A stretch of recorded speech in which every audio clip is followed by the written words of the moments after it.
Hi friends, welcome to our channel. గుండె నిండా గుడి గంటలు సీరియల్ నెక్స్ట్ ఎపిసోడ్లో ఏం జరగబోతోందో ఈ వీడియోలో చూసి తెలుసుకుందాం. బాలుని క్షమాపణ అడిగిన మీనా అసలేం జరిగింది అని తెలుసుకోవడానికి ఈ వీడియోని స్కిప్ చేయకుండా ఎండ్ వరకు చూసేయండి. బాలు జరిగిందంతా మీనాతో చెప్తాడు. అప్పుడు మీనా అదంతా విన్న తర్వాత కన్నీళ్లు పెట్టుకుంటూ బాధపడుతూ ఉంటుంది. అప్పుడు బాలు, ఏంటి మీనా, ఎందుకు ఏడుస్తున్నావు అని అంటాడు. అప్పుడు మీనా, నేను మిమ్మల్ని చాలా మాటలు అన్నానండి. నేను మిమ్మల్ని చాలా అపార్థం చేసుకున్నాను. మీరు మా గురించి ఇంతలాగా ఇంత గొప్ప మనసుతో ఆలోచిస్తే మిమ్మల్ని నేను అందరి ముందు దూషించాను.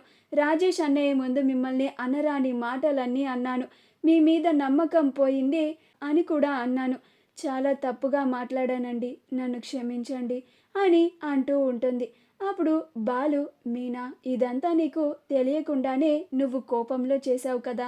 ఇప్పుడు నీకు అసలు నిజమేంటో తెలిసింది కదా. అయినా నువ్వు అన్న మాటల గురించేమీ నేను పట్టించుకోవడం లేదు. ఎవరైనా ఇలాంటి పరిస్థితుల్లో అలానే మాట్లాడతారు, అలానే ప్రవర్తిస్తారు అని అంటాడు. అప్పుడు మీనా, అందరి ముందు మీ గురించి చాలా తప్పుగా చెప్పానండి. మీరు మా తమ్ముడిని కొట్టారు అని అందరి ముందు మిమ్మల్ని నిలదీసి అడిగాను. నిజానికి నేను అందరికీ చెప్పకుండా ఉండాల్సింది, అందరి ముందు మిమ్మల్ని నిలదీయకుండా ఉండాల్సింది. నన్ను క్షమించండి అని అంటుంది. అప్పుడు బాలు, మీనా, నీకు కష్టం వచ్చిందని, నీకు కన్న తండ్రి లేరు అని తండ్రి తర్వాత తండ్రి మా నాన్నకి చెప్పాను అని చెప్పావు. ఇక్కడ దాంట్లో నేను ఎందుకు తప్పు పడతాను చెప్పు అని అంటాడు. అప్పుడు మీనా, లేదండి, నిజంగా ఆ శివగాడు చదువుకుంటున్నాను అని అనుకున్నాను. మా అమ్మని మా చెల్లిని సంతోషంగా చూసుకుంటున్నాడు అని అనుకున్నాను.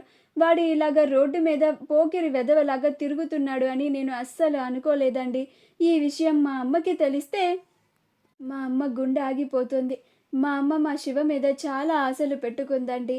నేను ఆ శివగాడి గురించి తెలియక వాడు ఈ సంవత్సరం అంతా చదివింది వేస్ట్ అయిపోతుంది, వాడికి ఖర్చు చేసిన డబ్బులన్నీ వేస్ట్ అయిపోతాయి, వాడిని చదివించడానికి మా అమ్మ కష్టమంతా వృధా అయిపోతుంది అని చాలా బాధపడ్డాను. కానీ నిజానికి ఆ శివనే మా అమ్మ కష్టాన్ని కూడా గుర్తించకుండా వాడే 2 నెలల నుంచి కాలేజ్కి వెళ్లకుండా ఇలా ఆ గుణ దగ్గర పని చేస్తున్నాడా, ఆ గుణతో కలిసి ఇలా దొంగతనాలు చేస్తున్నాడా. ఛీ, నాకు వాడంటేనే అసహ్యం పుడుతోంది అండి అని అంటుంది. అప్పుడు బాలు, నీకన్నా అంతకు రెట్టింపు కోపం వచ్చింది మీనా నాకు. నేను ముందు ఈ విషయం మీ అమ్మకే చెప్పడానికి వెళ్ళాను. కానీ తరువాత అక్కడ పరిస్థితిని చూసి చెప్పడం సరికాదు అని వాడికి నేనే బుద్ధి చెప్పాలి అని, పైగా వాడికి ఏమన్నా అయితే నువ్వు తట్టుకోలేవు, మీ అమ్మ కూడా తట్టుకోలేదు అని దృష్టిలో పెట్టుకొని అలా కొట్టాను. కానీ వాడికి చెయ్యి విరిగింది.